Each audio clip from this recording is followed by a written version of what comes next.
Hey, folks, this is Lonzo, the godfather of West Coast hip hop and the president of the Compton Entertainment Chamber of Commerce. Now, I told you the history of Compton is very important to me and quite a few other people. For the last 3 weeks, I'm doing a series. Well, I've been doing a series on the history of Compton with my man Robert Johnson, who is right here in the dugout, ready to come on the screen. What's up, Robert? How you doing, Doc? Hey, what's going on with you, Lonzo? I'm fantastic, man. Today is part 3 of our multi-part series about the history of Compton. He went back all the way to them getting the deed to the property, moving to Southern California, the floods, why the water is what it is, how land got lost and bought and owned, transferred. So now we're gonna go with part 3. Welcome to the show, my man Robert Johnson. Robert, go for it, Doc. Yeah, well, why don't we we want to kind of set the stage for what was actually going on. Let's go a little, how would you say, pre-Compton. All right. Okay. Some of us out here know that over half of the original settlers that founded the city of Los Angeles were of African descent. I didn't know that. Okay. If you get a chance and you go down to Olvera Street.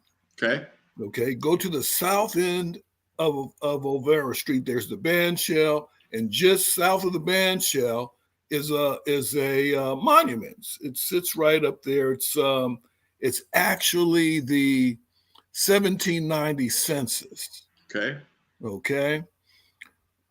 And what they've done is they've placed that there so visitors can read it. And that census tells you who the people were, like the name, family name, how many children. Most importantly, it says the race of the individual. Okay. So as you look through it, because see, we get, people kind of get their history from television or mass media, which isn't going to tell you the truth. They're going to tell you a good story. Okay. But if you go down there, you'll see the actual 1790 census. Now, Los Angeles, the city, was founded in 1781. All right. But when you look at that census, you're going to find that over half of the original settlers were of African descent. I never knew that. Okay. Now, while you're looking at that monument, you're going to be looking down because you're going to be reading all this very interesting information on who's who, right? Right. Well, when you look up, you will be looking at the Pico House. Okay. Now that building still stands. It was built in 1769, 1770. Excuse me, let me get this right. 1869 and 1870 was when this building was built. Okay. And just to give you an idea, it was built by former Governor Pio Pico. Okay. Pio Pico was the last Mexican governor of California. Okay. He was a man of African descent. Matter of fact, in a minute, I'll show you a picture. Anyway, he sold his holdings in the San Fernando Valley because he owned most of the San Fernando Valley. Okay. So he sold his holdings in the San Fernando Valley to, not all of his holdings. He sold most of it, though, so that he could build his hotel. Now, this is I don't know if you guys could see this very well, but this is a picture that was taken in about 1852. And if you look in there, you'll see Pio Pico. He's around 51 years old. Okay. So that gives you an idea who he is.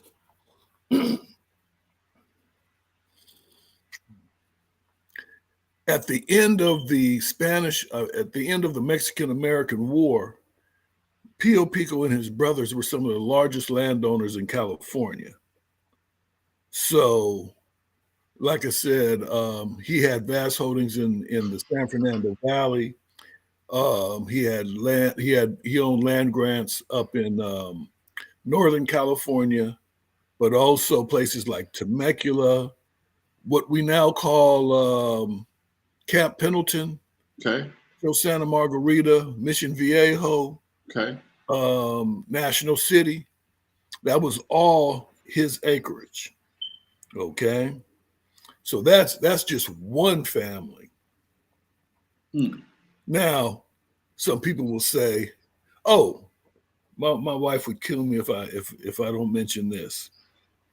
There is a, and I'm referencing notable Southern Californians in Black history. Okay. Okay, so kind of want to put in my personal plug. You guys get that. Anyway, there is, most of us know about Beverly Hills, right? Okay. Okay, kind of go there, you spend money there. For a long time, if you were Black and you were walking around there, you would just attract the police. Okay. Maria Rita Valdez Villa, a Hispanic woman of African descent, owned the land grant that we now know as Beverly Hills. Okay, her adobe was right there off of, I believe, Santa Monica and Alpine. And here's a picture of the ruins before they tore it down. So, give you an idea of that. So anyway, you'll see that there were areas, there was a Black presence in Southern California as far back as as far back as 1769. Okay. When the first explorers, the first Spanish explorers were coming overland. All right. Because the way that they got their land grants, most of them had been explorers. They had been soldiers. Now, they didn't pay the soldiers, every week, every month, sometimes not even every year. So when a lot of these soldiers retired, the Spanish king offered them land grants. That's the short story. So that's why you have a Dominguez land grant. The Villas, they were all basically soldiers, and they were the ones that were able to get these land grants first. Manuel Dominguez, to get to the South Bay. His uncle, Jose Maria Dominguez, was also a leather jacket. He was a soldier also. Okay. And when he retired, he applied for a land grant. The second land grant to be issued in California was the Ranchero San Pedro, okay, which we know as the Dominguez land grant. It included all the South Bay, everything from Rosecrans Boulevard all the way to the Palos Verdes Peninsula, including the peninsula, from the Los Angeles River to Redondo Beach. Okay, that was all granted to Jose Dominguez. Unfortunately, Jose Maria Dominguez died before he was able to settle the land. And it was passed on to his nephew, who had really kind of was like a caregiver. They were both soldiers down to San Juan Capistrano. Okay. Cristobal Dominguez dies before he's able to settle the land. Okay. All right. Living on the frontier is tough. So it gets handed down to his eldest son, Manuel Dominguez. Okay. Manuel Dominguez takes the family from San Juan Capistrano and takes them to Los Angeles, where the women basically are they bought a place, rented a place to stay in Los Angeles. They stay in Los Angeles while the brothers went out and built an adobe on their land. Okay. Now, for those of you who would like to go to the Adobe, it is right off of the 91 freeway at Alameda. It's just south of the 91 freeway. So as you go down there, you'll see a high wall there, but as you hit that corner, on that hill, it's usually open. I know they're open on Wednesday, but they do events there, right? I'm sorry. Yes, they do. They do events there. Yes, they do. Okay, great. Matter of fact, they're doing a live flamenco show on the 18th of August. Okay. So they're having a whole dance there and everything until the evening. But they also do tours. Okay. And they explain the land holdings and some of the historic things that took place in the South Bay, including the 1910 air meet. Okay. Now, if you think about the Wright brothers, they just start flying in 1903 and such. But here's an international air meet, the first one ever held in the United States. Basically, you have to say Compton because there were no other cities in those days. There was no Carson, no Paramount, no Long Beach. 1910, when you came out to the air meet, you stayed at a hotel in Compton. Okay. That air meet took place right where Cal State Dominguez Hills is today. Okay. Was the airport? It was the airport there? No, actually, it was a huge field that they used. So they didn't really have like an airport. It was just a field where they could show off the plane, different planes flying, in some cases crashing. That's funny. But I only laugh. But what it did, like Boeing, the McDonnell brothers, Curtis, all of the pioneers of flight that you hear about today, who built these planes, they were there. Okay. For over 40 years, Southern California was the epicenter of aerospace and flight. Okay. And it started with right there in Compton, the 1910 air meet. Wow. Okay, so we have to look at our history. We can go back. So like I said, as we're going to the origins of these land grants, you have to realize that as these people were coming to explore what they called Alta California, northern part of California, right? That they were getting people. They wanted people to settle the area because up north, around the Russian River, you had Russian trappers, and the Spanish were afraid that the Russians might come in and take California. You also had the British. Right up around Washington and Oregon area. They were also trappers and hunters. And so they were afraid the British might take it. They were even leery of the French. So the Spanish king said, look, we need to establish our flag here. We need to have people living there. So that's why they decided to give these soldiers these land grants. Okay. Because they wanted them to stay. Most of them were recruited from Sinaloa. They had already lived in what's now Mexico. It was New Spain then for a generation or two. Okay. New Spain, because this was the Spanish, this was the Spanish colony. This was what we now know, like I said, is Mexico. Okay. So you had at one time in Mexico City, you had more enslaved Africans than you did Spaniards. Huh. Okay. And then so that you keep in mind, another little tidbit is that the man who ended slavery in Mexico was a black man named Vicente Guerrero, the first black president of Mexico. And he ended slavery in the 1820s. Okay. So wait. Stop. You telling me that Mexico he was the first black president of Mexico?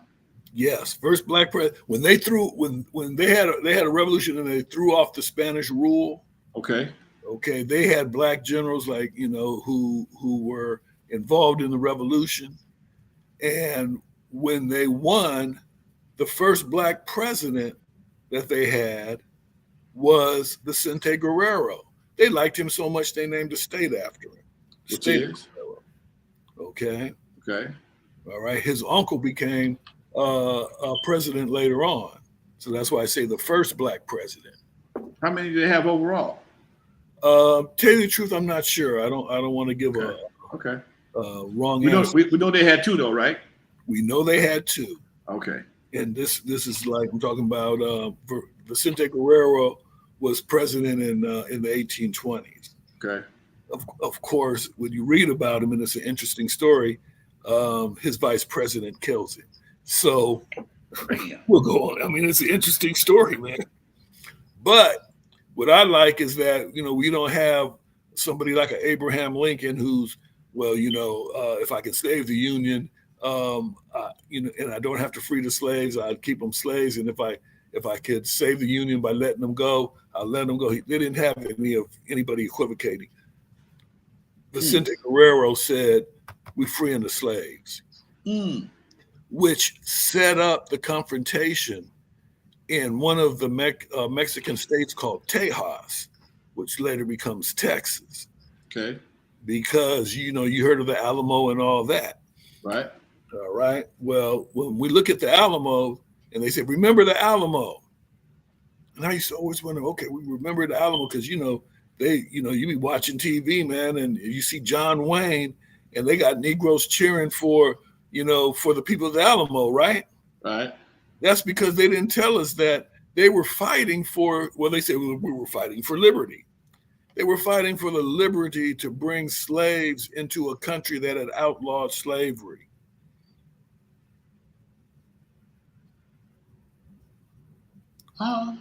Travis and Davy Crockett and Jim Bowie and all those American heroes. Okay. Yeah, their fight against the Mexican government, Santa Anna, had primarily to do with the fact that they wanted to bring slaves into a country that had outlawed slavery. Wow. Okay, so they don't tell us that. That's why we end up, since we don't know, when we're ignorant of our history, we rooting for the wrong people. Wow. When Santa Anna's troops were coming through Tejas, later, like I said, later Texas, and these people were working on a plantation and they looked up and they saw the Mexican soldiers. They ran towards the Mexican soldiers because that was freedom. Wow. All right. So we have to set up, this was in the 1830s. This is 1836. Okay. So in the 1830s in California,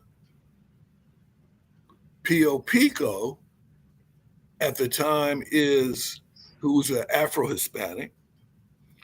He is in our parlance today, we would call him the Speaker of the House, like for the assembly. He was the head vocal. Okay. Which were the advisors to the governor. Well, the landed gentry that was here was made up, it was a mix of people.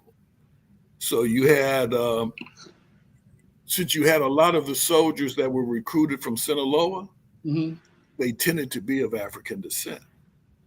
So when people will tell you that, a lot of these land grants, this land belonged to Black people, people get confused. They, what? There are no Black people here, because you're thinking. I mean, think about it, man. In the 1830s, you're thinking about Black people, say in America, like in the South or whatever, and they were not being mayors and governors or running the place. Okay, most people were still enslaved. But in California, you had, the head of the assembly was a Black man. You had, matter of fact, Mexico had sent a governor, Victorio, who they they called him the black governor, not because he was black, but because he was a bit of a fascist. He tried to clamp down on everybody, and Pio Pico and others overthrew him. Okay. Because in those days, that's basically how you got to the top position, So Pio Pico became governor for a short time when he overthrew him. The problem with Victoria was that he was, as governor, he was imposed upon the Californios by Mexico. And the Californios wanted somebody local because their big beef was that the Catholic Church, with their missions, had taken most of the prime land, and they wanted that opened up for everybody. And eventually Pio Pico does that. So what I wanted to get across to people is that the land that we end up growing up in, Southern California, had an African presence long before it became part of the United States. Okay. All right. So now let's get to the Mexican-American War. Kenneth Polk is the president. For those of us who understand manifest destiny, and if you're not familiar with that term, basically it meant that basically the American government, which was a white supremacist slave-owning government, believed that that they should be able to, they had a divine right of controlling this continent from the Atlantic to the Pacific by divine right, like God said, this is yours. Native Americans and anybody else, Spanish, Africans, whoever, were just in the way. So they instigated a war with Mexico in the 1840s. All right. Okay. It was, some of us will notice that, like how the Vietnam War was kind of instigated with the Gulf of Tonkin incident. It didn't really happen. It was an excuse for the United States to attack somebody. The same thing happened with Mexico. They disputed border lines, and they said, Mexican troops shot American troops on American soil, when in fact American troops had crossed over into Mexico. So that's basically the short story of how the war starts. The United States knew it's more powerful than Mexico, but if you look at a grant of the Mexican Empire at that time, it included all of what's now California, Nevada, parts of Arizona, Colorado. It was huge. And after the war, they're now there's a line there. The current borders. So they lost over half of their territory to the United States. Okay, including California. So just before the war's over, 1847, January of 1847, a Afro-Hispanic general, Afro-Latino, Andreas Pico, the brother of the governor, Pio Pico. Andreas is the head of the military. He's the last military commander, okay, in Mexican California. He signs a treaty with Colonel Fremont.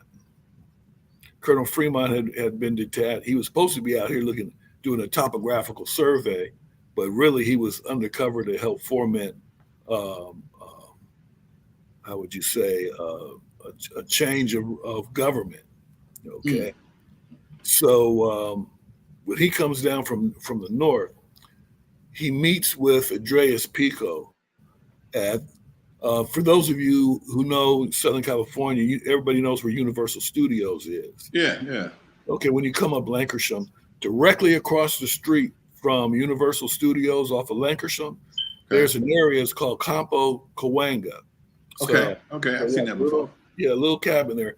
Actually, it's a reconstruction, but that was the spot where the capitulation was signed by Andreas Pico and Colonel Fremont that ended hostilities in the Mexican War here in California.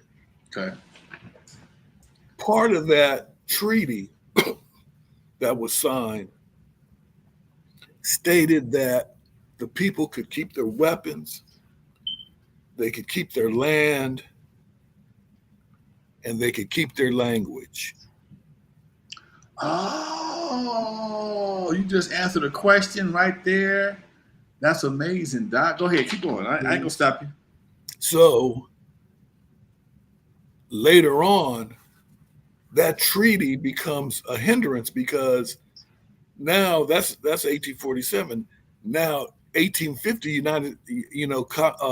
California becomes part of the United States. Okay. You have the Compromise of 1850 that allows California to come in as a free state. Okay. Even though you had Americans, especially Mormons, who were coming to California bringing their slaves. Mormons? Okay. Wait. Mormons were bringing slaves to California? Mormons were bringing slaves, and other Americans who were coming from other parts of the United States. They were bringing their slaves with them. Okay, but California had been a free state when it was under Mexican rule. Okay. And then when it was entered into the Union, because of the Compromise of 1850, it allowed California to come into the Union as a free state. But we're on the frontier. So some people said, catch me if you can. And they brought their slaves anyway, because who's going to do the work? Right. Okay. You actually had slave auctions in Sacramento. And I want people to understand Sacramento, the Sacramento Valley, okay, was where most of the white settlers had come into.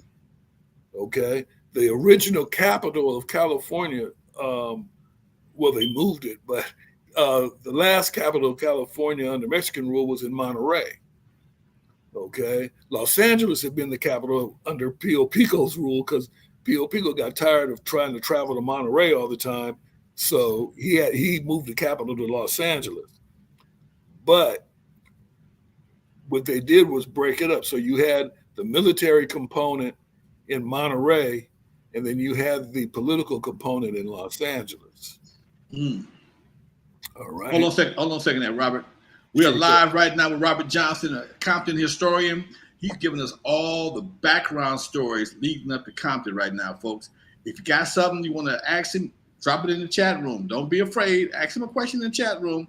If you really got your heart on your something on your heart, give me a call. We can answer this. We can take a phone call and ask Robert a question. 424-256-9211. 424-256-9211. I'll put the number in the chat right quick. If you follow me on Facebook and Instagram, here goes the number, folks. Feel free to give them a holler. Go ahead, Robert. Okay. So anyway, shoot. I'm trying to figure out where I was. I'm sorry. You were saying he got tired of going back and forth to going up and back and forth to Monterey. Yeah, so Monterey was the Mexican capital. And if you go up there today, you can see Colton Hall and some places where like the Constitution of 1849 was actually argued over. Okay. Now check this out. When the Americans come, they bring in their own administration. I want you to think about this. There were about 15,000 Californios, okay, in the whole state of California. Whole state of California, 15,000 people. During the gold rush, 100,000 people were being brought in monthly. So imagine you're the landed gentry. You got your land grant and everything, but now these strangers are just showing up, squatting on your land. Okay. Now you used to know the sheriff. The sheriff might have been your cousin, your brother, or your uncle, but now it's somebody else, and they despise you. Okay. All right. You're coming to court, and the whole administration is trying to figure out how to divest you of your land. Okay.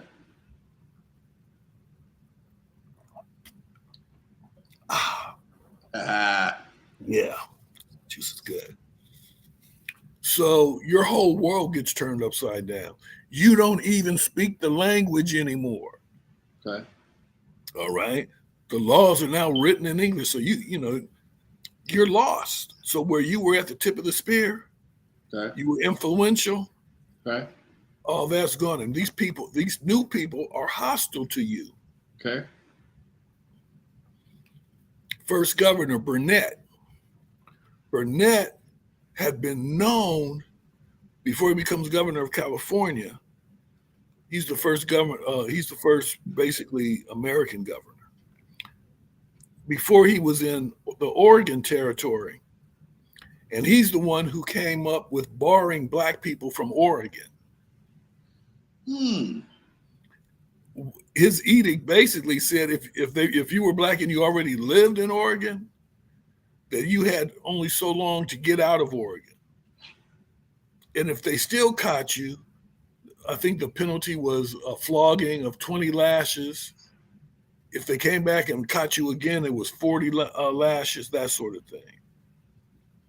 Because of his edict, Black people went to what's now Washington. Some of the first settlers of what's now the state of Washington were Black. Okay. Because they were trying to escape Burnett's edict when he was in Oregon.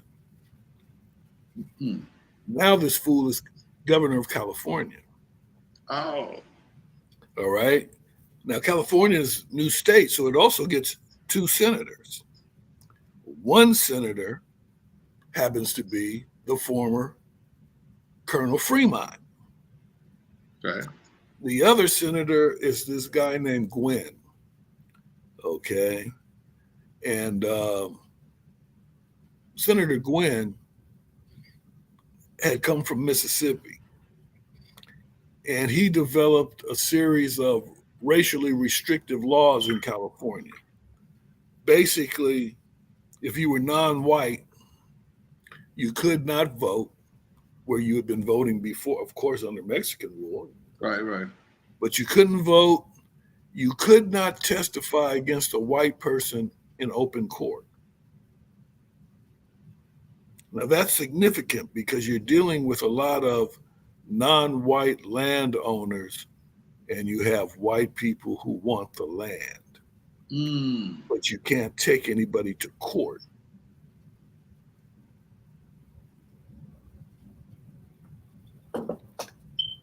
I'm going to give you an example of how crazy this guy. Most of us know the city of Oakland. Right. Okay, Oakland was actually a huge ranchero. Okay, it was a land grant. The Ranchero San Antonio belonged to the Peralta family. Okay. The Peralta family, especially in Northern California, were well fixed. They had a huge land grant. Right. This was more because of the discovery of gold up north. Things tended to be a little more extreme. Squatters came in, gold rush people, the 49ers, and they just squatted on his land. He tried to get the sheriff, he tried to get whatever to get these people off his land, but they were all settlers. All of the authorities were not sympathetic to him. Okay. It got so bad that there were so many squatters, he had problems just going up the road to get to his house. So he was about to lose his mind because, like I said, his world turned upside down. He couldn't even speak the language to even talk to these people. They weren't respecting any of his boundaries. Okay. This guy comes up to him one day. He says, "Look here, I can be your major domo, which is basically foreman of your ranch." He said, I think I can handle these squatters for you." It's a white guy. He did, Peralta, Don Peralta, he has no other choice. He hires this guy and he says, "Please help me with these squatters." Well, turns out the guy he hired was the leader of the squatters. Okay. Eventually, the Peraltas lose all their land. The only thing that's left with the Ranchero San Antonio are the San Antonio housing projects in Oakland. And there's a street called Peralta. Okay. All right. They lost everything. That was the mentality of what was going on. It was just a slower process in Southern California. Right. We weren't dealing with a gold situation. It became a land situation. So think about this. Under Mexican rule, you pay your taxes at harvest time. Okay, like most agrarian societies, you would pay taxes or whatever. You pay off your bills at harvest time because that's when you get your money. Right. You're land rich but cash poor. Well, in America, when do we pay our taxes? Every 3-4 months for some of us. In April, in the springtime. Right. Okay. So what are farmers doing in the springtime? Harvesting. No. They're planting. Planting. Okay. That's the most expensive part. Okay. You get your money after in the harvest time around October or November. Okay. So first thing you have to do, to pay your taxes, you're going to take out a loan. So you don't lose your land. Okay. So you have let's say a small place, 4,600 acres. Right? Yeah. Even at 50 cents on acre tax, that gets up there. And a lot of these land grants were larger because Manuel Dominguez is 144,000 acres. Okay. That's a lot of tax money. So they had to take out these loans. The loans were typically around between 3 and 5% per month.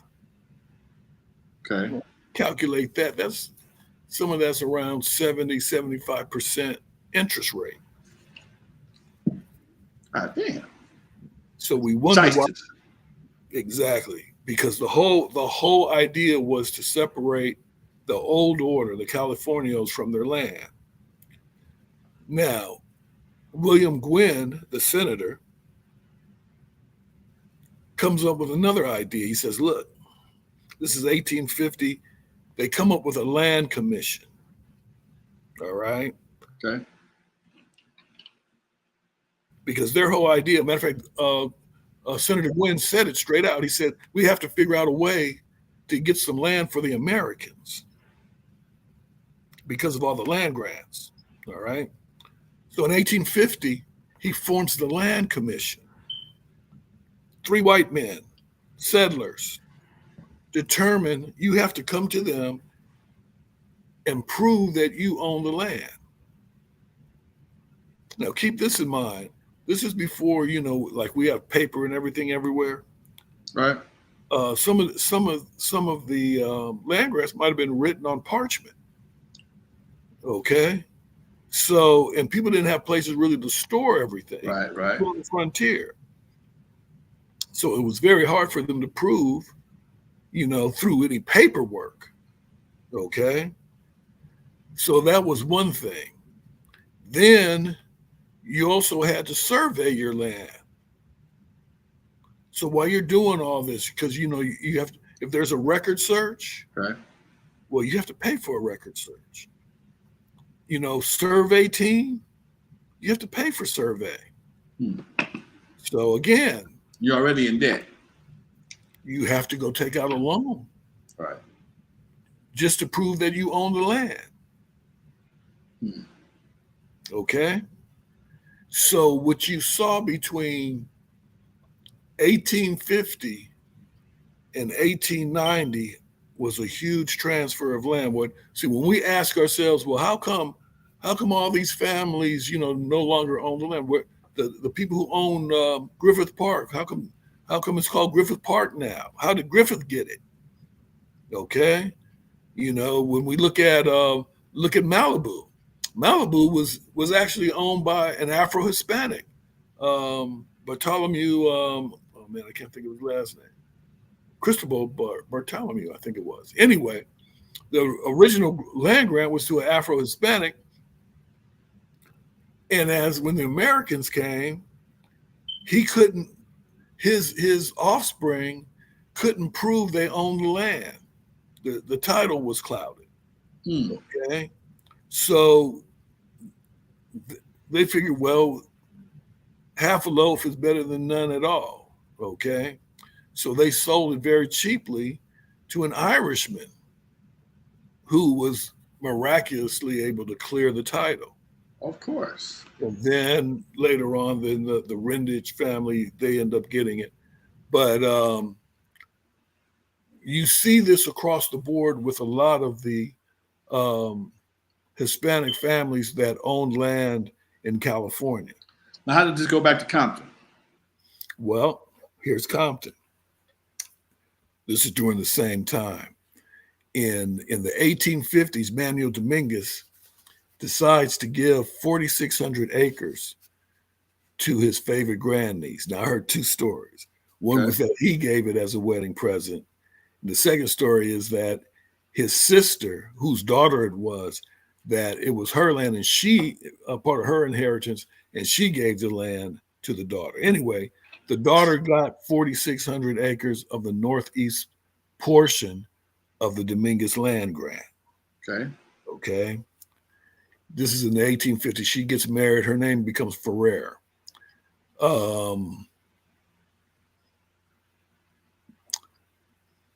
She takes out a loan for $1,000. Doesn't pay it back. So the land, in those days, if you took out any kind of loan, like I mentioned before, you put your land up as collateral. Right. So when she didn't pay the $1,000, they took the 4,600 acres to sell at auction. So in 1866, it's on the auction block.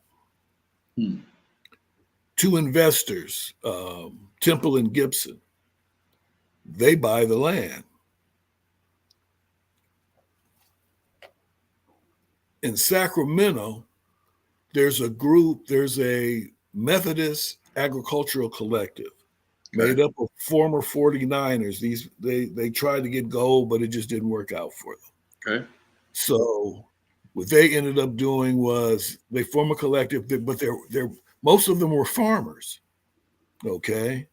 Most of them were farmers. So sight unseen for the most part, they get reports, they buy the 4,600 acres. They come down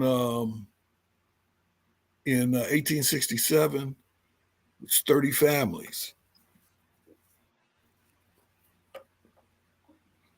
They get here in December. It's cold. It's raining. You know how it is it's cold. It's raining. It's raining cats and dogs. And in those days, see, at least, when I was a kid and it rained in Compton, it would flood, okay? Very easily. The streets would just back up with water. Right. And over the years, they've done more with drainage and things like that. And even when I was a kid, it was a lot better than what it was before because, it would flood worse. I mean, that's why we have such fertile land in Compton, because of the annual, semi-annual floods. Anyway, it wasn't working out for them. Okay. They get there. They had just been able to put up some rudimentary shelter, some lean-tos and such. when they start getting flooded out. So they're mad at G.D. Compton. So G.D. Compton and Morton, they were the leaders of the group. They basically asked the group to just have faith. You know, this is a Christian group, they're Methodists. And so he has them fall back to the area that's now that we know now as Alondra and Central Avenue by the airport. And if you ever look, it's because it's high ground. The ground goes up. It's higher ground. So they set up there and they waited for that land to drain before they continued their planning and everything.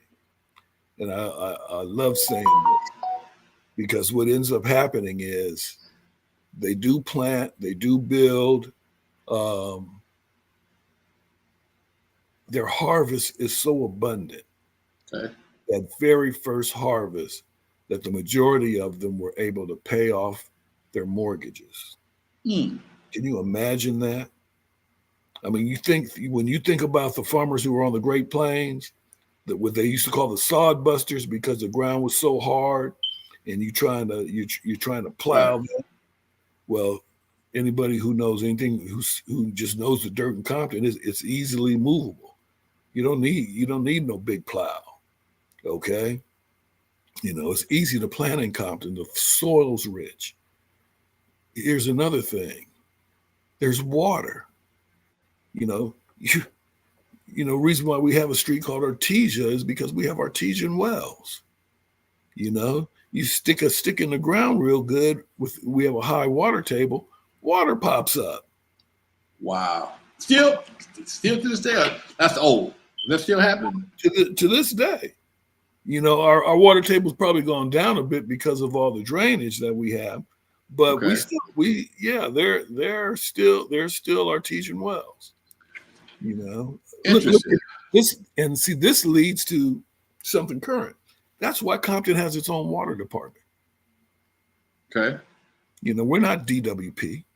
Anything like that. Compton has its own water. Always has. Makes it different than everybody else. Where's the stations at? There's a water station. It's over there by it's over in East Compton. I can't think of the street, but it's been there forever. Okay. But it's close towards when you're going towards the Adobe. Okay. You know, you can, for those who are looking for it, just Google it. It should pop right up. It's because the Dominguez family, of course, they started pumping the water first because they were making money. Okay. You know, plus they had to water their land. Okay. So you had Dominguez Water Company. And I keep wanting to say it's like off of Alameda, but I'm not sure. Anyway, so Compton becomes an agricultural powerhouse. You know, you'll see pictures in it. If you look at my other book, Images of America Compton, you'll see pictures of the Mayo farm. Okay. And they have these huge, giant squash, giant pumpkins. The cattle was always winning awards. You know, anybody who's lived in Compton know there's fruit trees that were everywhere. Everywhere. You know, kids be raiding fruit trees. Compton has microclimates. Take a little sip here. So, with the microclimates, we have areas that you can grow apple trees, okay, on one end, and then you can grow beets and barley and such somewhere else. Microclimates. What is that? That's where you have an area where the climate is different from what's around it. It could be a little damper, it could be drier, you know, depending on what it is, but it's because of the topography, it develops its own little climate. And so for certain trees, like apples in particular, they needed a particular type of climate. So right around there in close to North Long Beach, there was a farm over there that actually grew apples. Okay. Sugar beets was a big thing in Compton. Okay, processed sugar out of it and everything. Wow. So yeah. I'm gonna grab a picture real quick, Lonzo. I should have had this closer. You're live with Robert Johnson, folks. We are going over the Compton history, talking about some of the things that, the deep history of Compton, something that most of us have no idea of how Compton was developed. All we know is that we looked up one day, we was here, we were all over the news, and we had a hell of a city, and the history is very important. So stick around, folks. We are dropping some serious history right here with my man, Robert Johnson. He is a true Compton historian. He's looking up some stuff right now. There you go. Yeah, I just want to see if this picture will work. Now, if you notice on the lower right-hand side, that's actually Long Beach Boulevard. Wow. Okay, where they're picking up all the hay there. Okay. All right. Yeah, that's Long Beach Boulevard by Alondra. Okay. So that's just to give you an idea. Okay. I might have something here with the males. But anyway, we were talking about the flooding.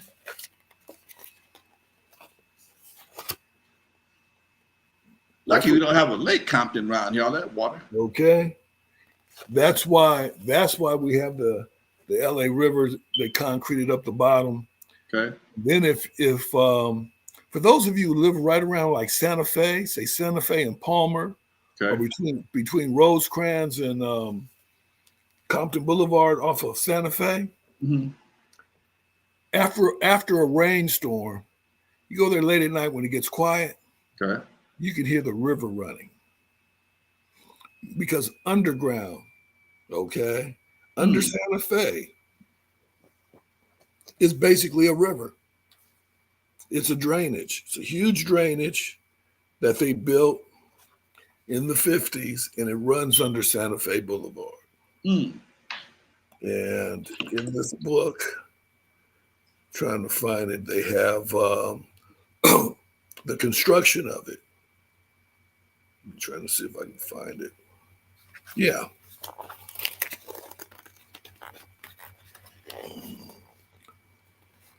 Yeah, that's when they were, let's see if you can see that there. That's when they were constructing it, that Santa Fe and Palmer. Okay. So basically, there's a river that runs down Santa Fe underground. I never knew anything like that, man. I'm glad to have you on the show to give us this information, Doc. No problem. So anyway, as we go into the starting to go towards the 20th century, you have to remember that everything we're talking about, no Negroes allowed. Okay. But Compton started developing schools in the 1890s. Well, actually, they developed it soon. The first two things that the settlers built, they built a church and they built a school. Okay. But by the 1890s, you have a Compton school district. So they're trying to build more schools. Problem was, most of the areas around Compton, okay, Compton becomes incorporated as a city in 1888. Okay. But the surrounding areas are made up of farms. Okay. So you might not live in Compton, but you're on a farm that's not that far from Compton. So where do you send your kids to school? Compton. Exactly. That included what's now known as Watts. Oh, okay. So what you'll see is that, especially in the early years, see if I can find one in particular. There are a few Black families who end up going to school in Compton. This brother right here, I believe he was in the Compton High School class in 1914. I believe that's when it was. Him and his family. Okay. There were a few other ones. There's yeah. If you look on the bottom with the, let's see, with the baseball team, that's the basketball team with the girls. You'll see right over here. You'll see if I can get this right, you will see a black baseball player. Right. Okay. So where those black folks come from, they were not living in the city of Compton. They came from the surrounding areas a lot of times from Watts. Watts begins having a black population around 1914. Okay. These are basically railroad workers. So Watts is an unincorporated area, right? Exactly. Watts becomes its own city until 19 must have been around 1927. Watts was its own city. That's why if you go up 103rd Street, okay, and you're starting to get towards Wilmington, okay, and you'll see that brick building. It's a brown brick type building. Okay. That was the old city hall. Wait. So is Watts still a city? No, Watts is and there's a story behind why Watts is no longer a city. We're gonna stop. We're gonna do that. Not doing that today. We do that next week. Okay. Remember where we are. We only got a couple minutes left. Remember where we are. So next week, next Tuesday, we come back and do Compton Watts story. I want you to tell us why Watts is no longer a city, and when was it a city? Remember all this now, so because the other day we both a little old, so we got to write some shit down to keep it locked in. Okay. Well, I'll just leave this tease. Go ahead. We know that the city of Compton had the first black mayor of a major municipality west of the Mississippi. Okay. We were almost beat by Watts. Almost. All right. See, that's what I'm talking about, folks. This is the kind of stuff I like finding out. If you ain't gonna find this, I don't know what books to look up to find this in. You gotta have somebody who actually did the research, did the work to find out where it is. And Robert has done the work, he's done the research, and he is a plethora, that's my new word, plethora of information when it comes to Watts, Compton, Inglewood, all the surrounding cities. My man is up on it 110%. We'll be back next week with how Watts was and no longer is a city. Okay, Robert, tell them where they can find you at. Let's see, where can you find me? Well, go to my Facebook page, Robert Lee Johnson. Okay. Yeah, try that one first, and then of course there's Black History in Context. That's another Facebook page, but try those two, and I'll let you know when because I'll be doing a panel in September.